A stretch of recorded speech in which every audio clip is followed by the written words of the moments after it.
there, cut back, bitch. Say your last word. Oh, shit.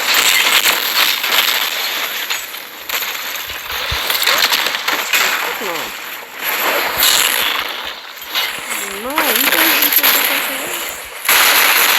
goodies.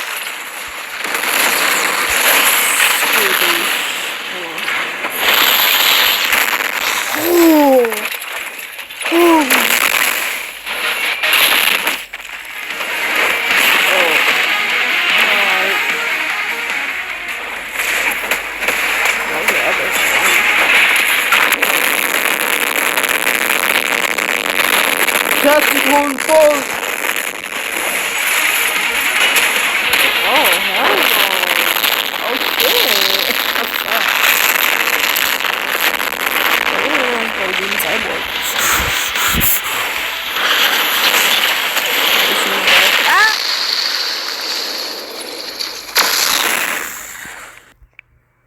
Damn! I think this one. That's because you could have bought the motherfucking battle pass. Like, damn it.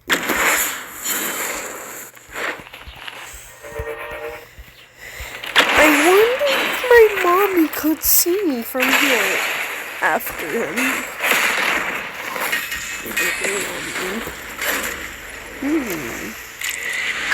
Oh shit.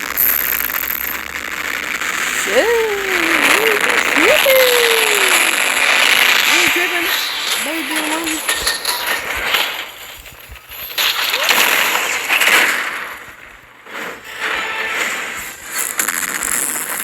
Ollie.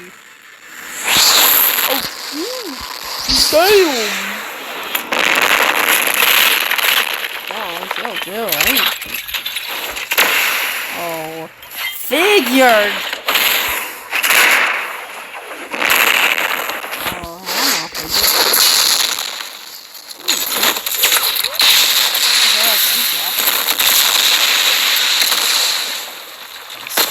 I remember this, bitch.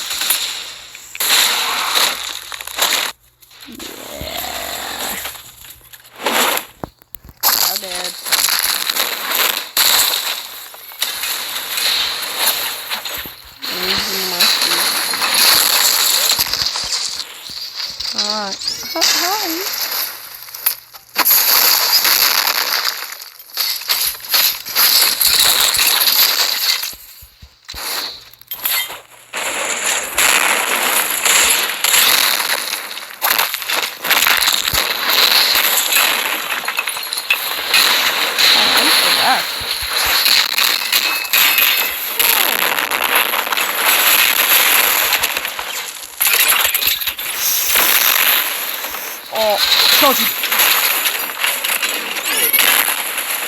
Nah, come back here. Holy. I thought it was over this shit.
Watching some corny ass things. This map. I will be telling you my reaction.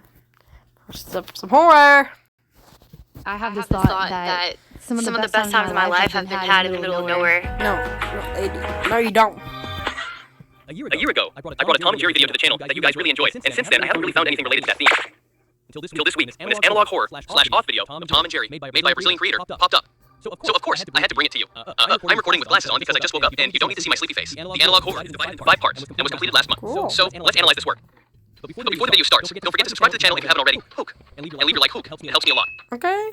I'm ready. The video begins showing Spike sleeping until he is woken up by Tom, or what was once Tom. Oh.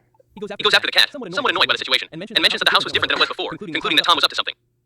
He goes to a door that had a forbidden symbol and a cat's head.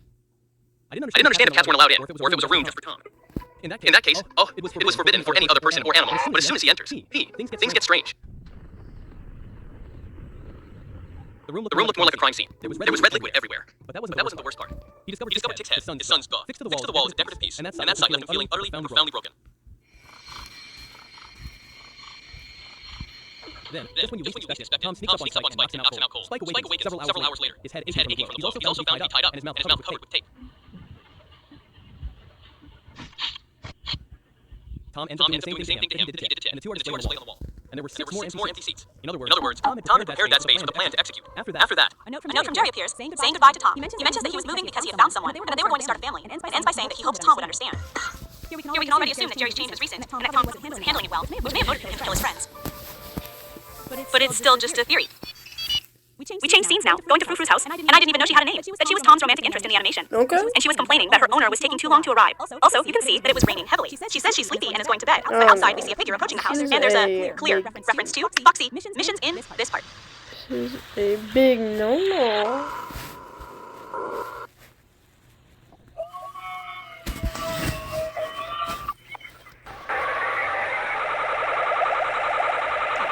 Right? But not only that, it kind of makes dinner for her, even though she's no longer alive. I didn't quite understand the purpose of this part, but it's very strange. And then we see a mural showing Frou Frou and Butt, who was kind of his rival. And apparently, they had gotten married. There's a wedding invitation there. So Tom was probably trying to get revenge on them for being rejected by her. Some pictures of what appear to be cats, I think, appear in a very dramatic vibe, followed by the appearance of a new character. This time, it's the duck that appears in some Tom and Jerry episodes.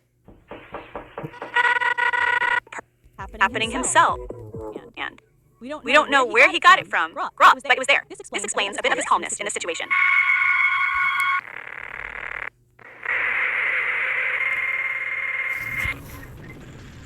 The duck ends up finding the delivery man unconscious at his house, or almost, since he warns that something was after him, which was indeed Tom. However, the duck doesn't hesitate to use his weapon and ends up hitting his target, who falls to the ground.